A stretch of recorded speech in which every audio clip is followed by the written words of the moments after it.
What's up, everybody? This is Aircrete Harry, and today I want to share with you my double airform epic dome pour experiment.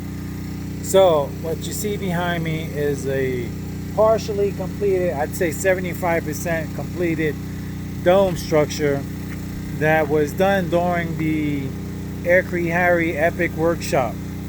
So about 3 weeks ago, I had a workshop here where we not only did we learn about mixing the different epic formulas, but we also did an experiment, which was the double airform experiment. So in this experiment, we had two airforms that were inflated at the same time, one that was a foot larger than the other.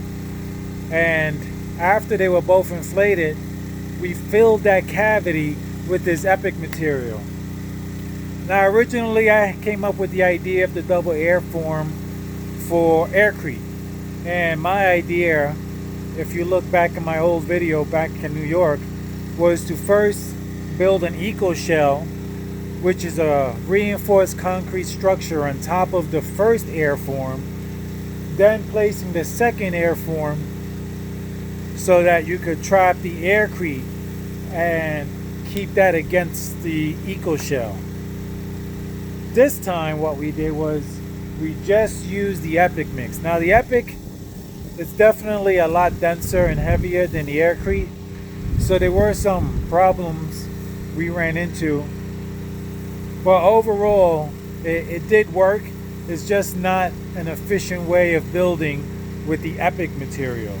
My belief is to just inflate one airform and spray that material on in layers, and as it cures you build up your layers.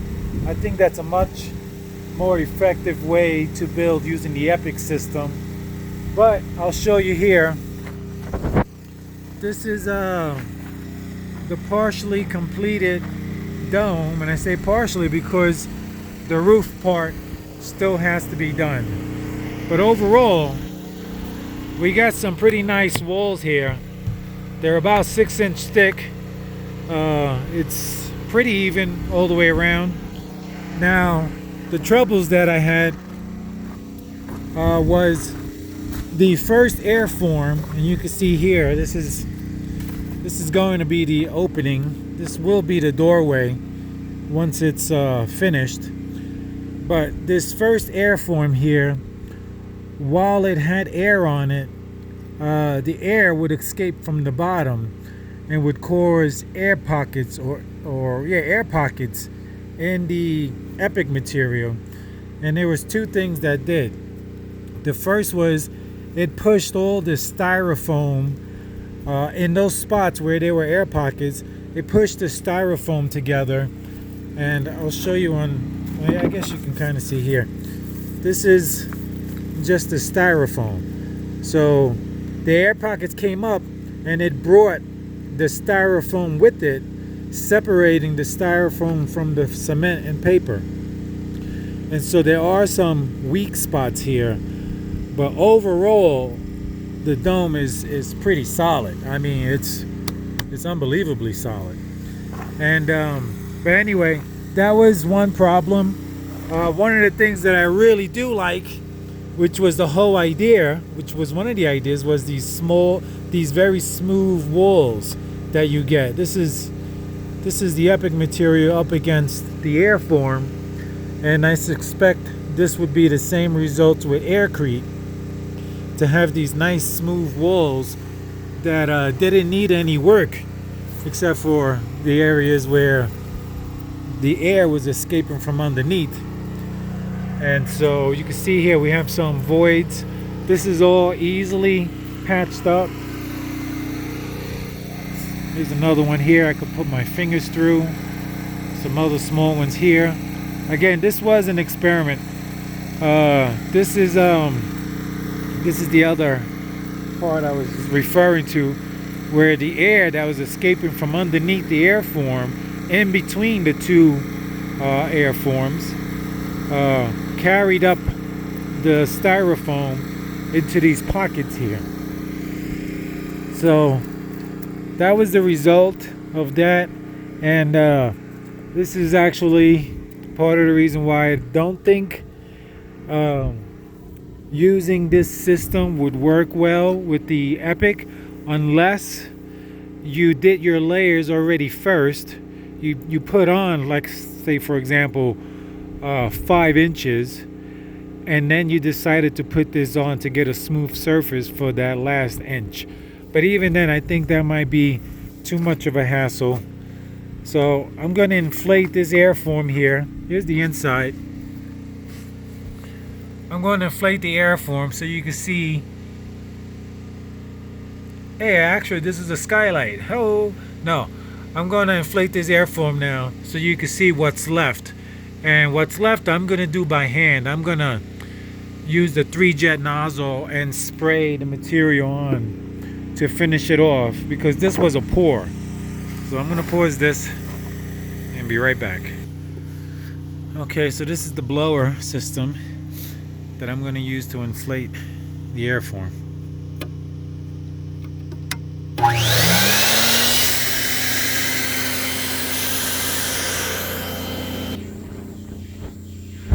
So you can see how thick the walls are. They're about 6 inches. It looks like some spots may be a little thicker than others, but we're looking at anywhere from 6 to 8 inches in wall thickness. And again, this is a first of its kind as far as I know. It may be the first on the planet done in this fashion, so I'm pretty excited about that. But would have been nice to have had enough cement to finish it, had enough Epic mix.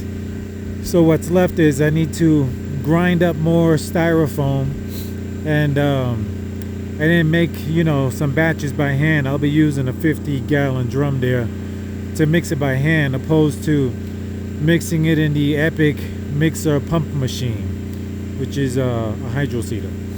So I'll be right back as soon as this inflates a little more. Okay, so our airform is getting close to inflating, and I always find this pretty entertaining, so I figure I just share this with you guys. And again, this double airform system clearly worked, and this is the very first time this has been done. So if I worked at it enough, I could get this system to work really good. Obviously, when it comes to doing these type of projects and experiments, they cost money, and in this case it's the airforms and all the cement. So here you see the airform is fully inflated now, and you can see what's left to cover. And I figure I have I don't know, I got a few batches of Epic to mix up to apply to here to have this whole dome finished. And you're looking at a very strong and insulated structure here.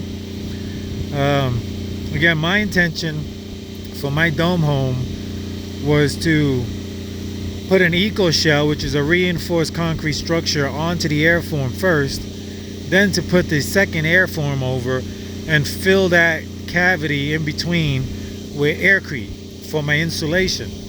Now, we had this Epic class, and so we also wanted to do the experiment with the Epic material, and it works. There's just some things that have to be worked out, and the biggest thing would be having a better seal on the bottom from this first airform, so that the air from there didn't leak out from underneath and create those air pockets inside. So if to eliminate the air escaping from underneath the airform, that would really solve a lot of the problems when it comes to this particular method.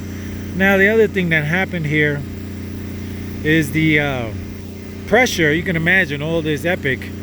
This was I guess 22 bags of cement mixed with paper and styrofoam, and so that's about 2,200 pounds there. So that pressure was pushing in on all the, on the sides, and plus the water that was in there. About 150 gallons of water approximately. Actually about 300 gallons of water, because this was 2 batches here, and each batch did about a 4-foot lift, and I got another half a batch to finish. So anyway, this is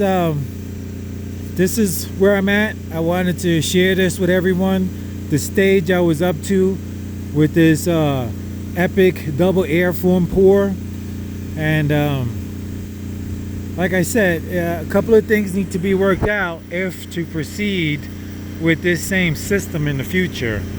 I think though, for this particular system, this epic mix, I think it may just be better to spray your layers on, an inch or 2 at a time, and build up your layer, and then you're just gonna have to work on making it smooth, because that was part of the plan with having the 2 airforms. Would be the inner walls would be smooth from this first airform, and the outer wall would be smooth already from the second airform. And as you can see, it was smooth. So if to do this again, I would have to solve those problems with the air leaking, and do it in small lifts as I did. Maybe do it even 1-2 foot lifts instead of an entire 4-foot lift. But part of the idea of this was to be able to build quickly also.